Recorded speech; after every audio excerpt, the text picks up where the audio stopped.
It is my singular honor and privilege to address you at this official opening ceremony for the 24th International Conference on AIDS and Sexually Transmitted Infections in Africa. On behalf of the government and people of Zimbabwe, I wish to express my profound gratitude for the opportunity accorded to Zimbabwe to host this very important conference for the second time. I hope you have found the facilities and arrangements suitable for a successful meeting.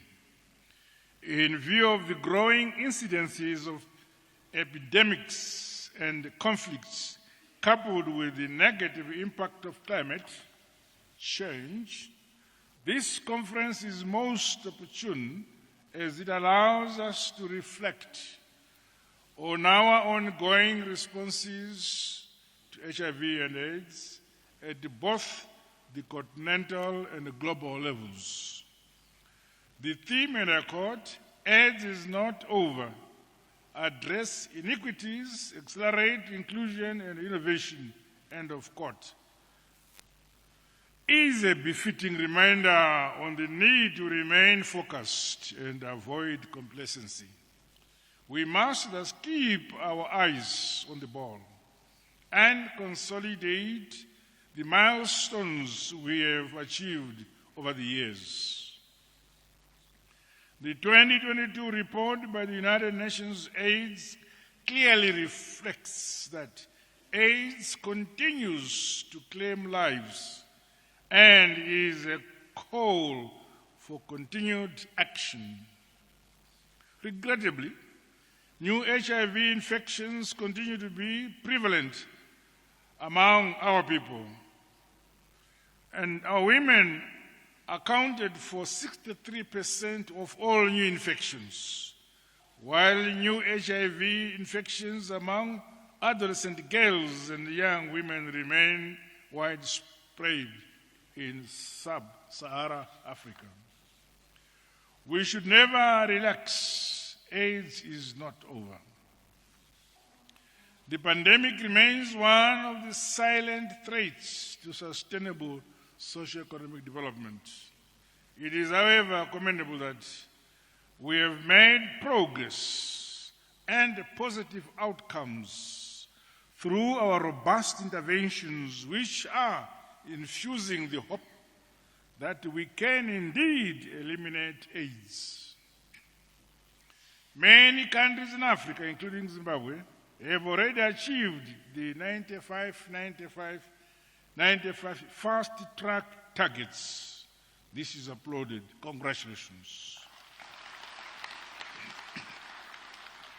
In case of Zimbabwe, between 2018 and 2022, our country managed to reduce new HIV infections as well as AIDS-related deaths. We are committed to addressing the gaps and inequalities that exist in access to HIV services to sustain this progress and push back the HIV frontiers to end AIDS by 2030. It is also critically important to ensure that both adolescent girls and boys as well as young women have unfettered and equal access to HIV services. Equally, there is need to address HIV/AIDS pandemic holistically, including through addressing matters to do with guaranteeing food security and nutrition of our communities, beginning at the household level. Let us therefore implement robust and responsive sustainable development programs and projects to lift more of our people out of poverty and eradicate inequalities that may be triggers to new HIV infections, especially among most risk groups, encouraging early testing and promoting adherence to treatment, as well as fighting stigma and discrimination remain key aspects to reversing silence and untreated infections. In addition, it is imperative to sustain focus on social and cultural practices that increase risk and exposure of women and children to HIV. Ladies and gentlemen, our success of ending HIV/AIDS by 2030 is imminent. It is encouraging that the Society for AIDS in Africa have responded to the urgent realities of the time and ever-changing health environment on our continent. I therefore commend you for expanding the scope of the conference to include discussions on key thematic areas such as pathways for leadership in HIV and AIDS initiatives, building resilience and sustainable HIV prevention programming, along with other emergencies and epidemics. The recent COVID-19 and ongoing threats of Ebola, as well as other tropical diseases, have taught us the need for integration of these and other responses, underpinned by the principle of universal health coverage. As a continent, we must harness our rich and diverse flora and fauna endowments through the deployment of science, technology, and innovation to establish a vibrant African traditional medicines pharmaceutical industry in our respective jurisdictions. We must, as Africa, never shy away from building on our rich African knowledge systems and God-given resources to have scientifically viable medical products and solutions for our own domestic communities. Through such an approach, we should reverse the high disease burden and the related mortality on our motherland, Africa.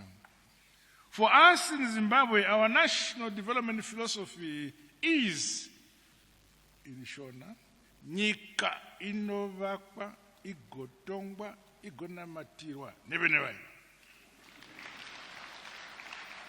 I'll try to translate. This simply means that a country is built and it must be governed and it must be prayed for by its own people.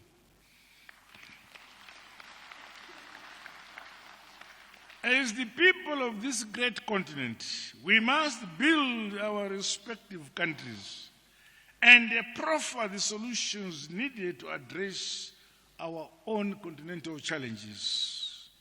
Others from elsewhere should come to help and complement us based on our own developmental priorities.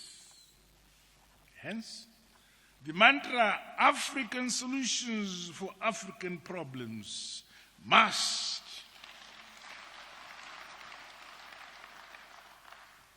transcend to the manner we address epidemics and other existential threats to our nations. Intra-Africa collaboration must be deepened, and the partnerships with the private sector and development partners harnessed to leap forward our response. Dear distinguished delegates, conferences, meetings, and workshops alone are not enough if they are not backed by deliberate and concrete action plans to promote and achieve HIV funding sustainability.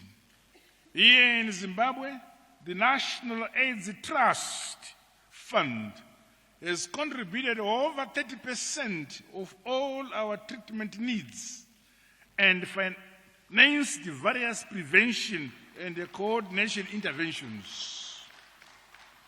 We are available to share key lessons learned through this approach to this issue. Zimbabwe is open for business and ready to welcome investments, joint ventures, partnerships, and innovations for the manufacture as well as distribution of medical equipment, medicines, and consumables, among other requirements.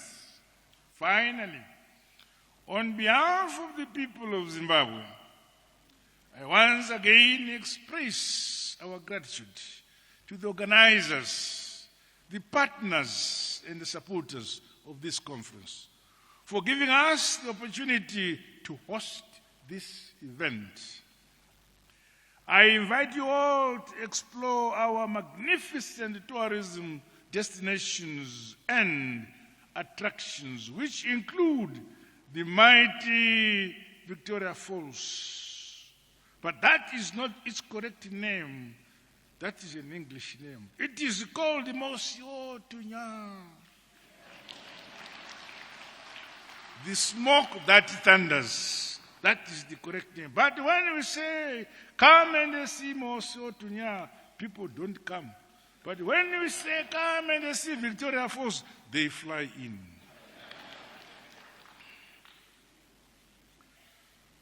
With these remarks, it is now my singular honor and pleasure to declare the 22nd edition of the International Conference on AIDS and STIs in Africa officially opened. I wish you all a memorable, successful, and productive meeting. God bless you all. I thank you.